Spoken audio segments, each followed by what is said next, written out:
Hadirin hadirat yang dimuliakan Allah, selanjutnya kita membaca hadis riwayat Imam Bukhari sebagaimana biasa. Rasulullah SAW ini tidak atau hampir mirip dengan riwayat yang kita baca di malam Selasa yang lalu. Namun ada beberapa hal yang berbeda yang juga layak kita bahas. Qala Sa'd bin Ubadah radhiyallahu anhu, law ra'aitu rajulan ma'a imra'ati la darabtuhu bisayfi ghayra musbahin fabalagha dhalika Rasulullah sallallahu alaihi wasallam فقال أتعجبون من غيرة سعد والله لأنا أغير منه والله أغير مني ومن أجل غيرة الله حرم الفواحش ما ظهر منها وما بطن ولا أحد أحب إليه العذر من الله ومن أجل ذلك بعث المبشرين والمنذرين ولا أحد أحب إليه البدعة من الله ومن أجل ذلك وعد الله الجنة حديث صحيح رواه الإمام البخاري في صحيحه. حمدا لرب خصنا بمحمد وأنقذنا من ظلمة الجهل والدياجل.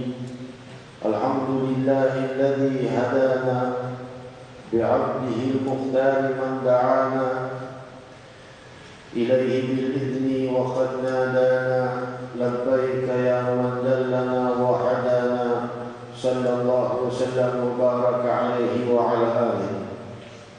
Memuji kehadirat Allah Subhanahu wa taala yang Maha Luhur, yang tetap melimpahkan kebahagiaan dan rahmat dan anugerah sepanjang waktu dan zaman. Rabiul Awal yang mulia penuh keluhuran telah meninggalkan kita.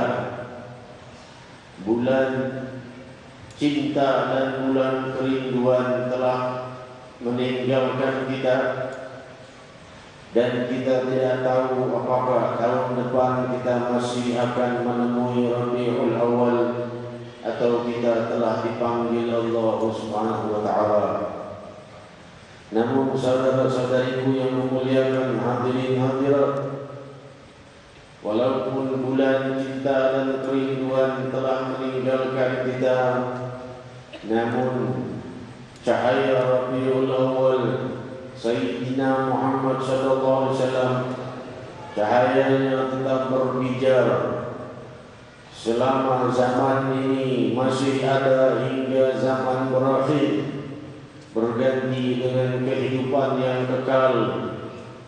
Tetap cahaya keluhuran sang Nabi sallallahu alaihi wasallam menuntun hamba-hambanya, menuntun hamba-hambanya Subhanahu wa taala menuju cinta Allah, menuju pengampunan Allah, menuju samudera kelembutan dan kasih sayang Allah.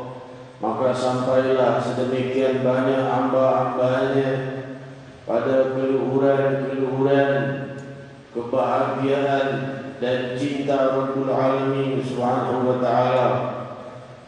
Dan Allah Subhanahu wa ta'ala sangat mencintai hamba-hambanya melebihi segala makhluk satu sama lain.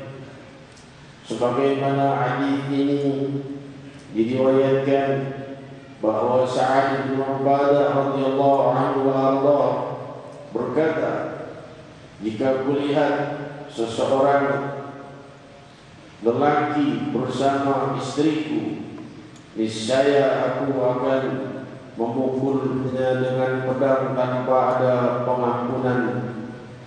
Fabalagha dzalika Rasulullah sallallahu alaihi wasallam, sampai kabar ini kepada Rasul sallallahu alaihi wasallam. Maka Nabi sallallahu alaihi wasallam bersabda, ta'jabuna min ghairati Sa'd, apakah kalian takjub, kagum dengan pencemburunya Sa'ad? Wallahi la ana aghyar minhu, demi Allah aku lebih mempunyai sifat pencemburu daripada Sa'ad radhiyallahu anhu. Nabi sallallahu alaihi wasallam menjelaskan kepada kita bahwa cinta Rasul sallallahu alaihi wasallam itu lebih besar dari seluruh cinta orang kepada orang lainnya. Dan tentunya cemburu itu datangnya dari cinta. Jika ada makhluk atau umat ini yang mencintai makhluk lainnya atau orang lainnya lebih daripada cintanya kepada Rasul sallallahu alaihi wasallam, maka Rasul sallallahu alaihi wasallam cemburu. Wallahu aghyar minni, dan Allah, kata Rasul, lebih maha mencemburu dariku. Imam Ibnu Hajar Al-Asqalani dalam Fathul Bari menjelaskan makna ucapan ini adalah memberi kepahaman yang utama kepada Sa'ad bin Ubadah bahwa tiada layak ia murka dengan kecemburuan seperti itu, karena ia lebih berhak untuk mencintai Nabi Muhammad sallallahu alaihi wasallam dan tentunya mencintai Allah Subhanahu wa taala lebih dari kecintaannya kepada istrinya. Dan juga kita pahami dari hadis ini bahwa Rasul sallallahu alaihi wasallam ingin memalingkan perhatian para sahabat daripada membenci Sa'ad bin Ubadah, agar memahami para sahabat ini bagaimana Rasul sallallahu alaihi wasallam mencintai seluruh umatnya dan Allah lebih maha mencintai lagi. Dijelaskan, wa min ajli ghairatillahi harramal fawahisha ma dhahara minha wa ma batan. Dan sebab daripada dan dari karena kecemburuan Allah Subhanahu wa taala itulah Allah Subhanahu wa taala mengharamkan perbuatan jahat, perbuatan hina yang terang-terangan dan yang sembunyi-sembunyi.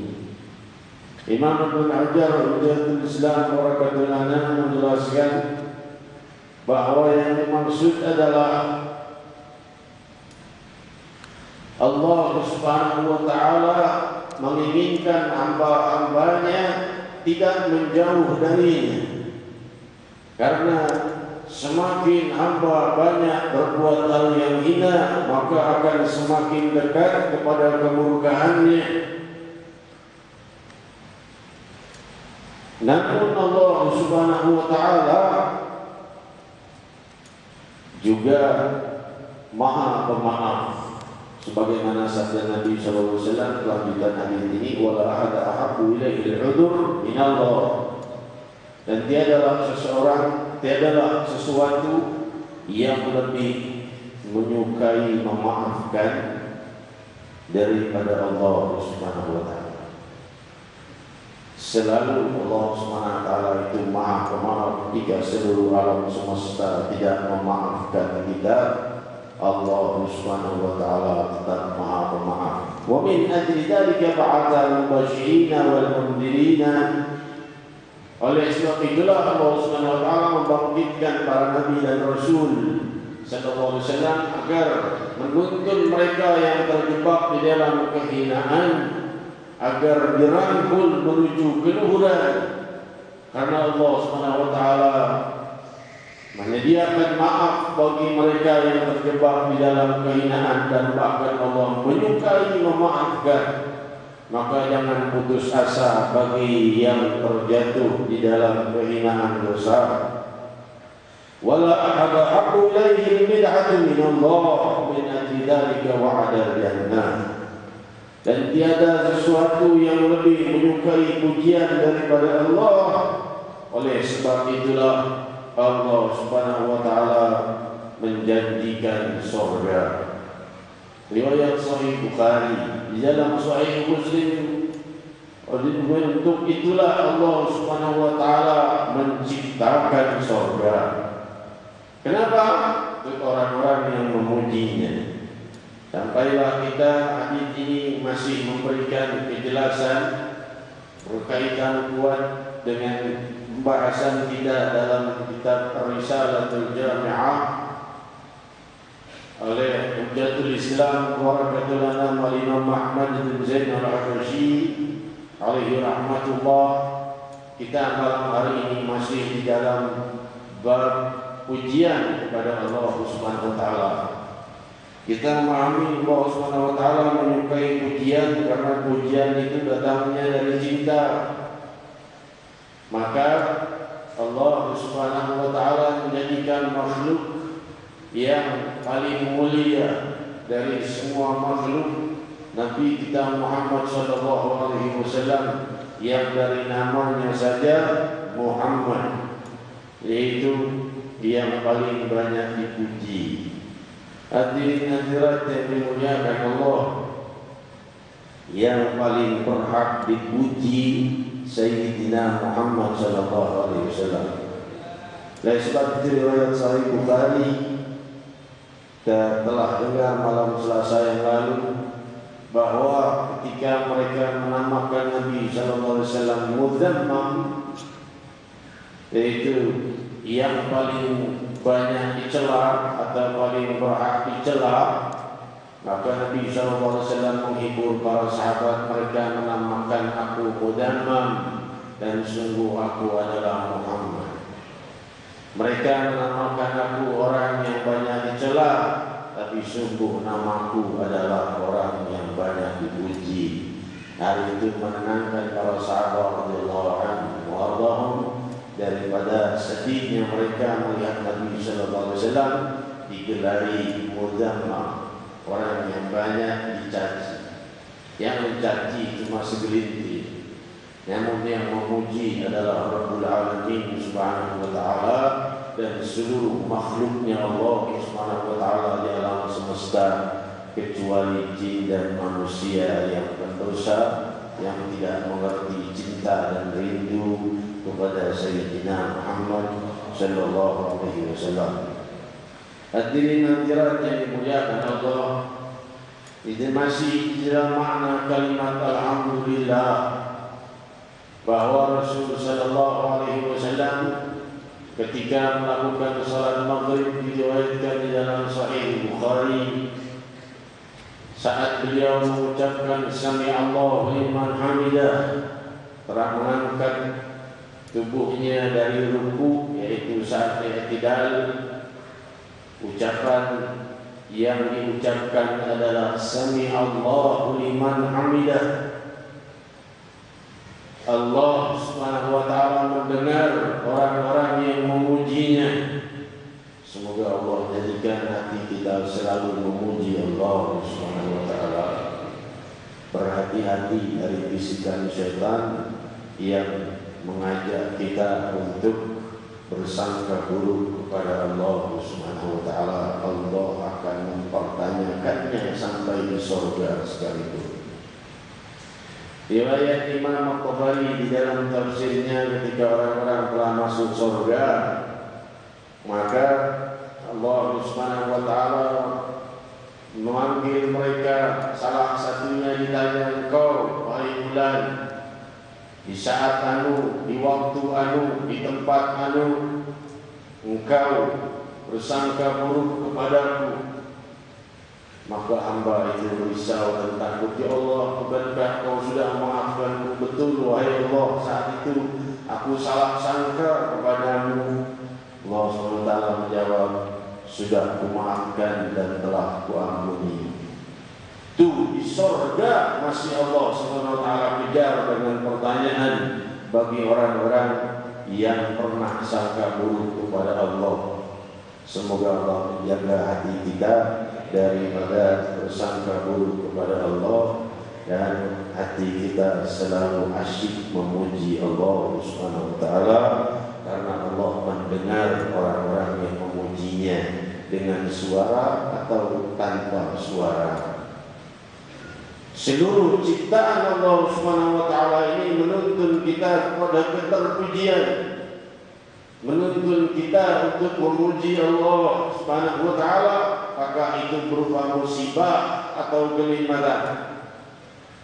Sayyidina Umar bin Khattab radhiyallahu anhu arda berkata bahwa aku menyukai bersyukur kepada Allah jika datang musibah. Subhanallah.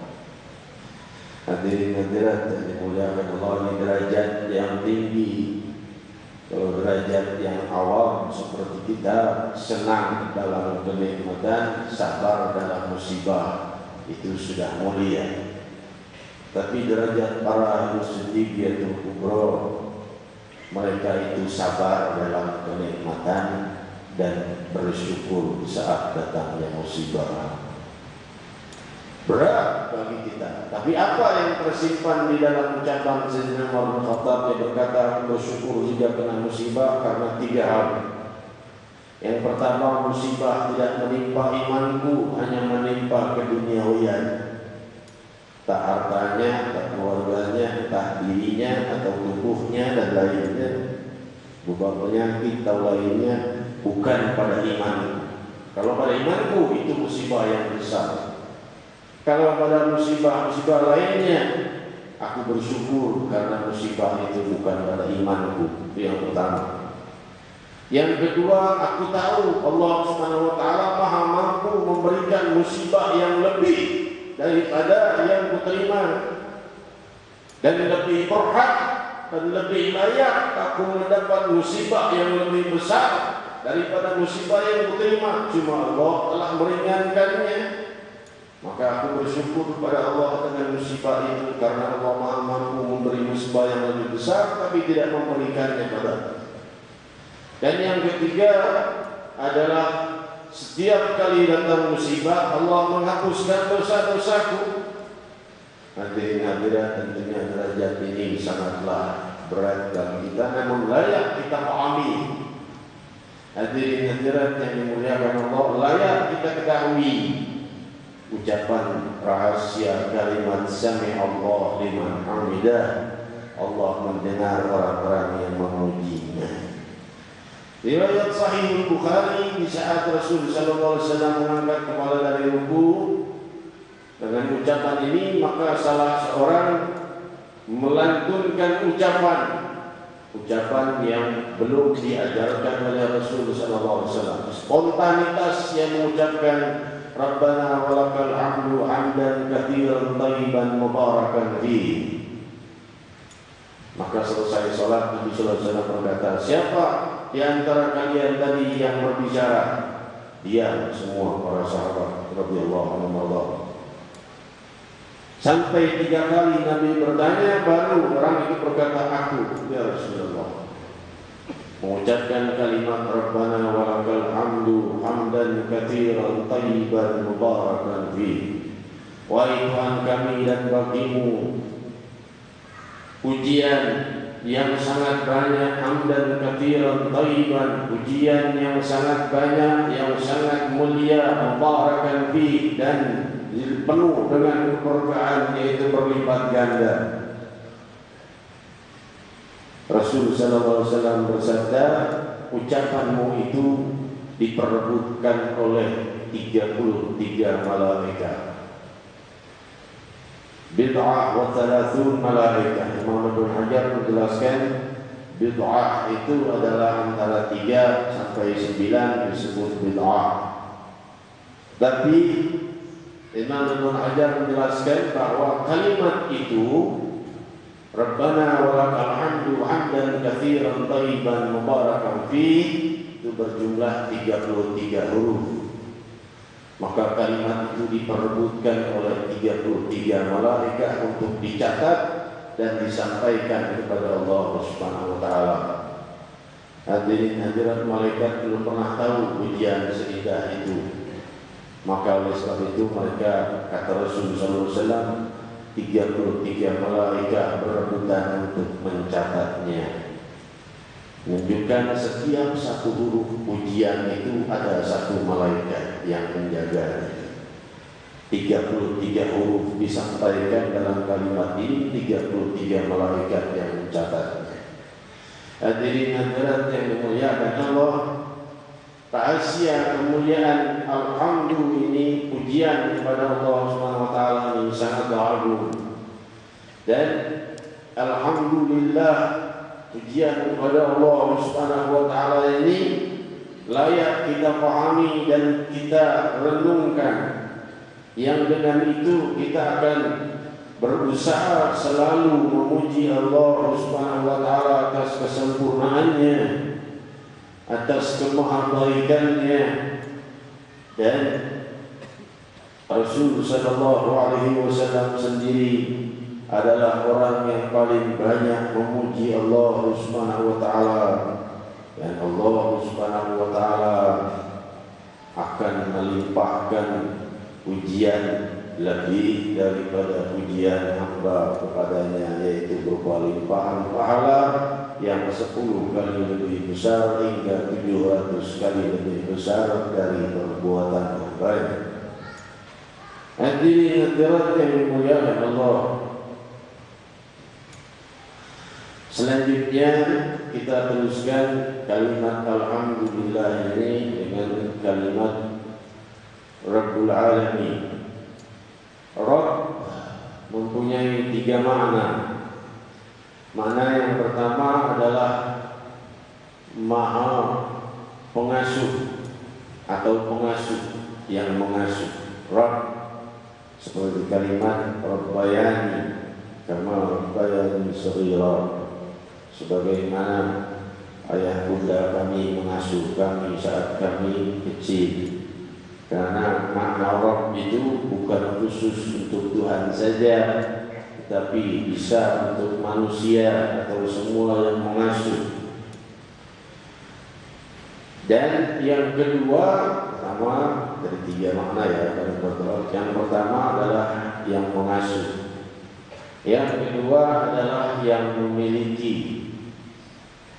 Yang memiliki juga disebut Rabb.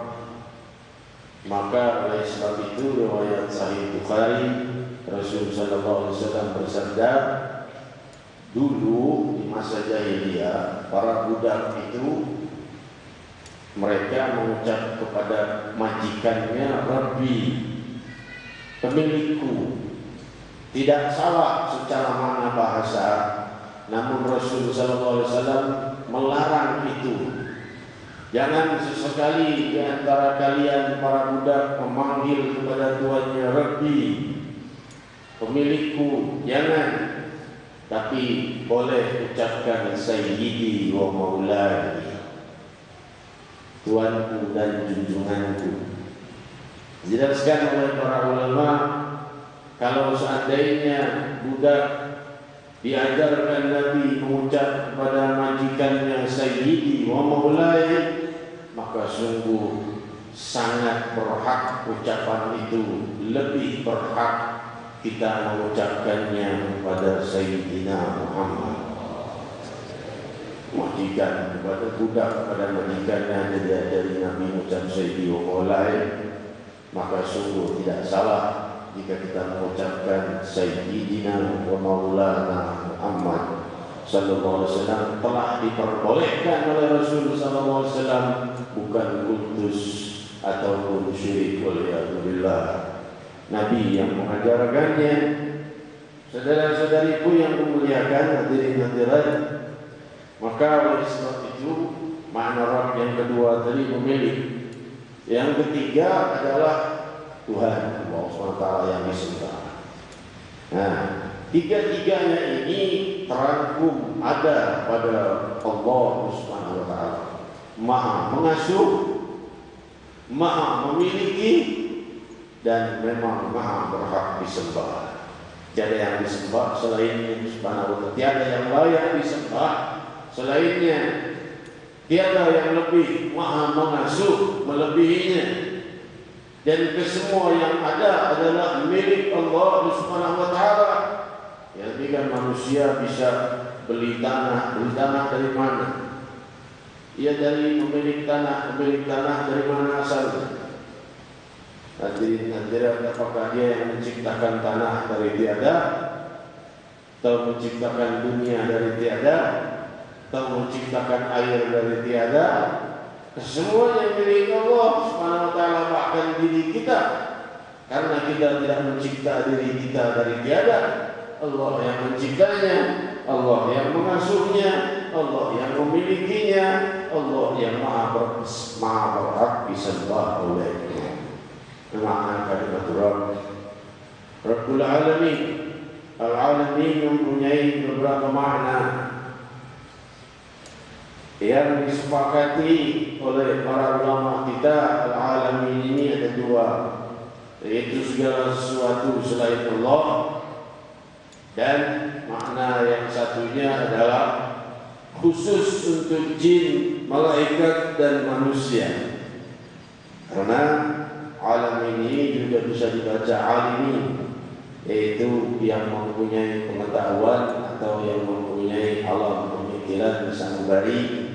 Tiga, yaitu malaikat, jin, dan manusia. Selain makhluk lainnya tidak banyak diberi pengetahuan oleh Allah Subhanahu wa taala. Hadirin hadirat, jadi mempunyai dua makna. Makna yang pertama, segala sesuatu selain Allah. Makna lainnya adalah khusus jin, manusia, dan malaikat. Rabbul Alamin meliput keseluruhannya. Maha pemilik jin, manusia, dan malaikat yang menciptakan Allah. Maha pengasuh jin, manusia, dan malaikat Allah juga. Maha memiliki Maha Pencipta dan Maha berhak disembah oleh jin, manusia dan malaikat, juga Allah Subhanahu wa taala. Mengambil makna yang kedua, segala sesuatu selain Allah, segala sesuatu selain Allah diasuh oleh Allah Subhanahu wa taala, dan sifat mengasuh adalah dari Allah Subhanahu wa taala kepada makhluknya. Hewankah, manusiakah, atau jinkah, atau malaikatkah, punya sifat pengasuh atau seluruh sifat, semua datang dari Allah Subhanahu wa taala. Hadirin, pahamlah kita makna alhamdulillahirabbil alamin di dalam kitab Risalatul Jami'ah oleh Imam Ahmad bin Zain Al-Habasyi alaihi rahmatullah. Hamdan yuafi ni'amahu wa yukafi mazidah. Pujian yang meliputi segenap kenikmatannya dan juga meliputi seluruh tambahan pujian kepada Allah Subhanahu wa taala. Kalimat ini diajarkan oleh Allah Subhanahu wa taala kepada Nabi Allah Adam alaihi salatu wassalam. Di dalam riwayat yang sahih bahwa Nabi Allah Adam alaihissalam di masa dia di surga selalu memuji Allah Subhanahu wa taala, selalu bertasbih kepada Allah Subhanahu wa taala. Tapi setelah di bumi, Allah Subhanahu wa taala perintahkan dia untuk bertani, berternak dan lain sebagainya. Maka Nabi Allah Adam bingung, dia tidak bisa bersama para malaikat selalu bertasbih dan memuji Allah seperti saat dia di surga. Makanya pada wahai Allah, ajari aku ucapan yang bisa membuatku sama seperti yang selalu memujimu dan bertasbih padamu seperti saat aku di surga. Maka Allah Subhanahu wa taala mewahyukan padanya agar membaca kalimat alhamdulillahirabbil alamin hamdan yuwafi ni'amahu wa yukafi mazidah 3 kali di pagi hari, 3 kali di sore hari. Maka ini telah meliputi pujian dan tasbih kepada Allah Subhanahu wa taala. Hadirin-hadirat yang dimuliakan Allah, hal ini ada di dalam Ratibul Atas, dalam Ratibul Haddad, dalam Wirdul Latif. Dalam Wirdul Latif ada jelaskan tentang kalimat alhamdulillahirabbil alamin hamdan yuwafi ni'amahu wa yukafi mazidah. Hadirin-hadirat yang dimuliakan Allah, jelaslah bahwa rahasia kemuliaan pujian kepada Allah Subhanahu wa taala ini membuat hidup kita terpuji, membuat kita dimuliakan oleh yang Maha mampu memuliakan hamba-hambanya. Hadirin hadirat saudara-saudariku yang memuliakan, rahasia keluhuran Allah Subhanahu wa taala tersimpan di dalam tuntunan Nabi kita Muhammad sallallahu alaihi wasallam, makhluk yang paling indah dari seluruh makhluknya Allah Subhanahu wa taala. Karena dan beliau sallallahu alaihi wasallam itu paling banyak memuji Allah Subhanahu wa taala. Jadi hadirat yang dimuliakan Allah, insyaallah kita akan lanjutkan malam Selasa yang akan datang kalimat selanjutnya, yaitu sallallahu alaihi wasallam. Lalu selanjutnya kita akan teruskan insyaallah selesai malam hari ini pembahasan tentang alhamdulillahirabbil alamin. Saudara-saudariku yang memuliakan, hadirin hadirat, malam Selasa yang lalu dan yang sebelumnya kita sudah membahas tentang makna hamdalah ini, mungkin yang ketiga atau yang keempat, yang ketiga kalau salah, tidak selesai makna hamdalah alamin. Nah, semoga Allah Subhanahu wa taala menerangi jiwa kita untuk asyik memujinya. Maka oleh sebab itulah layak kita memperbaiki hari-hari kita untuk selalu berbuat hal-hal yang terpuji, tapi bukan dengan maksud dipuji oleh makhluk, dengan maksud dipuji oleh Allah Subhanahu wa taala. Kalau tujuan kita ingin dipuji oleh makhluk, maka tentunya hal itu tidak membawa pahala apa-apa bagi kita. Dan Allah Subhanahu wa taala, jika engkau ingin dipuji oleh makhluk, Allah Subhanahu wa taala yang Maha mampu membuat hati makhluk memujimu. Maka oleh sebab itu perbuatan kita ingin dipuji oleh makhluk adalah perbuatan yang sia-sia, karena Allah bisa membalikkan perbuatan kita untuk dipuji orang, justru Allah balikkan orang itu membenci kita. Oleh sebab itulah dalam salah satu riwayat guru mulia kita Musnid al-Arif billah Al-Habib Umar bin Muhammad bin Salim bin Habib mensyarahkan salah satu makna daripada ingin dipuji oleh orang lain itu, tidak penyakit-penyakit hati seperti itu tidak bisa terobati kecuali oleh tuntunan guru. Kalau hanya membaca saja, maka hal itu akan sulit dia jalani, karena guru itu bukan hanya bicara, tapi melimpahkan cahaya keberkahan tuntunan itu yang membuatnya mampu untuk meninggalkan hal-hal yang hina di dalam niat-niat di hatinya. Dan salah satu kejadian, seorang murid berkata kepada gurunya, sampaikan oleh beliau menyampaikan hikayatnya, masalah tidak ingin dipuji oleh orang itu masalahnya gampang, aku bisa berbuat, nggak perlu repot-repot ngaji. Maka oleh sebab itu ia pun banyak membantu orang lain, bersedekah pada orang datang, aku butuh ini, sedekahi. Besoknya orang yang sama datang lagi, aku sudah kena musibah ini dan itu, dia bantu. Setelah itu ia gembira dan merasa sedikit bangga atau sangat bangga atau sedikit bangga atas perbuatan baik yang telah ia perbuat, dan ingin menyampaikannya kepada gurunya bahwa dia telah banyak membantu orang. Ia duduk ngobrol dengan gurunya, mulai masuk ke arah-arah untuk menyampaikan bahwa aku banyak membantu orang. Dia berkata, zaman sekarang banyak orang susah. Gurunya berkata, balik-baliknya nanti ke sana. Gurunya berkata, iya. Sampai sekarang banyak yang meminta pertolongan. Betul. Sampai aku didatangi oleh orang yang sama setiap hari meminta bantuan dan aku membantunya. Gurunya tertawa. Orang itu minta padamu, aku yang suruh untuk mengujimu. Sebagaimana kau berpikir bahwa kau bisa berbuat baik dengan niat-niat yang suci dari selain Allah SWT.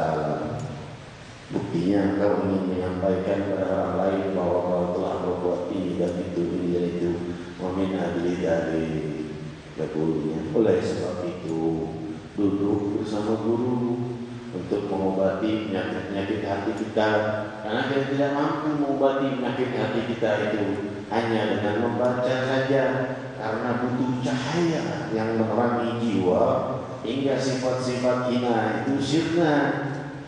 Jika sifat-sifat hina itu mau diobati dengan buku, dengan kepahaman otak kita, pemikiran kita, otak dan pemikiran kita sudah tertipu dan terjebak oleh sifat-sifat hina di hati kita. Bagaimana kita ingin mengobati hati kita?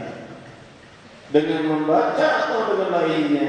Tapi kalau dengan cahaya, justru itulah yang bisa membuat hati tersuci dan termuliakan daripada tuntunan-tuntunan yang agung, tuntunan-tuntunan yang luhur, hingga ia lupa dengan perbuatan baiknya dan ia selalu ingat dengan aib-aibnya.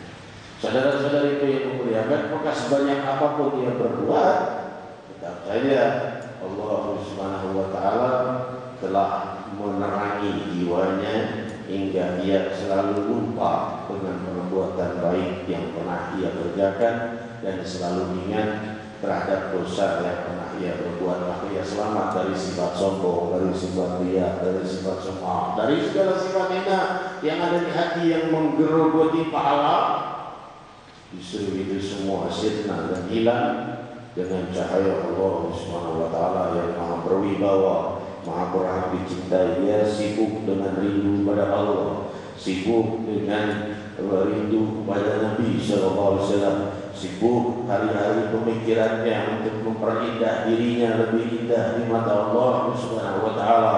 Terus demikian, dan ia melewati aktivitasnya dengan hati yang suci, dengan hati yang luhur, maka diamnya dan bicaranya tetap cahaya yang membawa keberkahan bagi wilayah sekitarnya, bagi kerabatnya, bagi saudaranya, bagi masyarakatnya. Allahumma ja'alna minhum. Semoga Allah SWT menjadikan kita di antara mereka.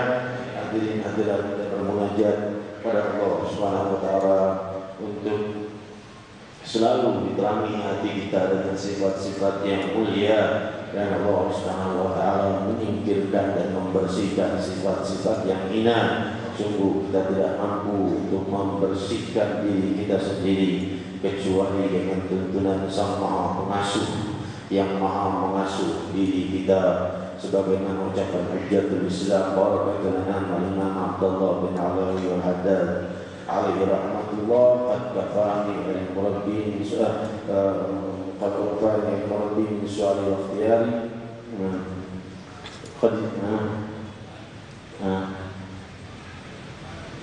Wadu'ai ibtihani syahidun li biftigari hingga akhir. Doa-doa dan munajatnya itu ia telah menyampaikan kepadanya juga dalam salah satu syairnya, qad kafani al-murabbi min su'ali wa ikhtiyari wadu'ai waktihali syahidun li biftigari. Dan dalam lain doa lainnya, qad ista'antu rabbi ala mudawati qalbi, telah kumohon pertolongan kepada Tuhanku, qad ista'antu rabbi ala mudawati qalbi, untuk mengobati hatiku. Hadirin hadirat, ini Hujjatul Islam Barakatul Anam Butubul Isyak Wawatul Ibad wal Bilad Al-Imam Abdullah bin Alawi al-Haddad menitipkan hatinya kepada Allah untuk diobati daripada segala hal yang tidak ada puji. Lebih-lebih lagi kita mohonlah kepada Allah Subhanahu wa taala, faqulu jami'an ya Allah ya Allah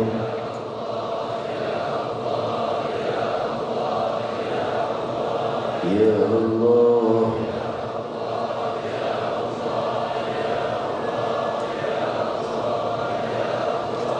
Memohon namamu yang maha suci, terangi jiwa kami, terangi jiwa kami dengan cahaya namamu, hingga terhapus sifat-sifat yang hina dari hati kami. Ya Allah, siapa yang mampu berbuat ini selain-Mu?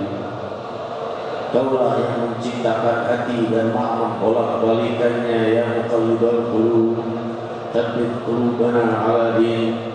Ya Allah, wahai yang maha mampu membolak-balikkan hati, kuatkan hati kami dalam agama-Mu. Ya Allah,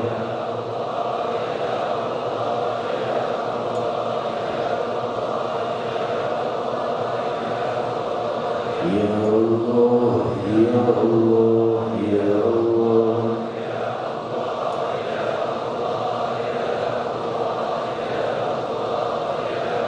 Qad ista'antu rabbi ala mudawati qalbi, telah kumohon permohonan kepadamu wahai Allah untuk mengobati hatiku, perbaiki hati kami ya Allah.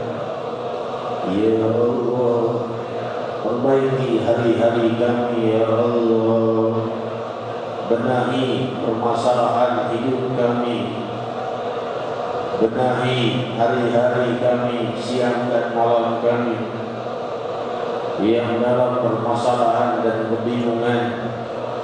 Berikan penyelesaian dan kemudahan ya Allah.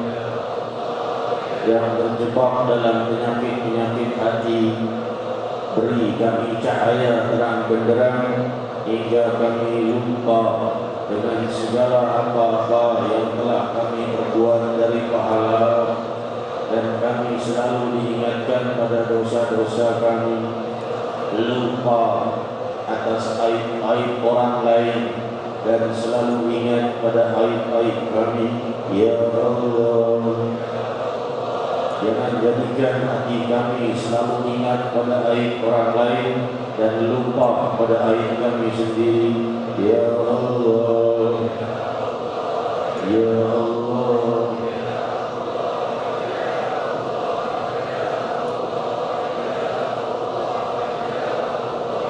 Ya Allah.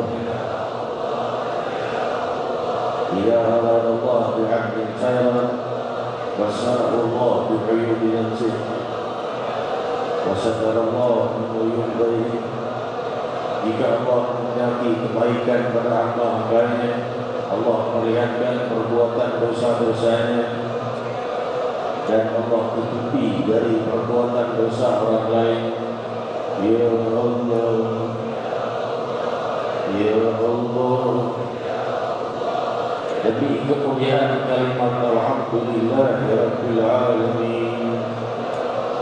Ya Allah, Ya Allah, perangi hari-hari kami dunia dan akhirat dengan kebahagiaan dunia dan akhirat, dengan keluhuran dunia dan akhirat, dengan kemudahan dunia dan akhirat, dengan keindahan dunia dan akhirat. Wahai pemilik dunia dan akhirat, Ya Allah, jauhkan kami dari musibah di hati kami berupa penyakit-penyakit hati. Jauhkan kami dari musibah yang zahir yang menimpa kehidupan kami dunia dan akhirat. Ya Allah, La ilaha illallah, La ilaha illallahul azimul halim,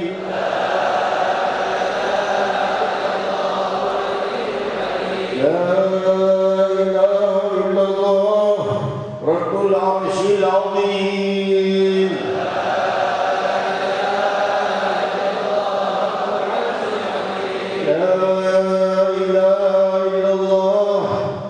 Samawati wa Rabbul ardi wa Rabbul arshil karim.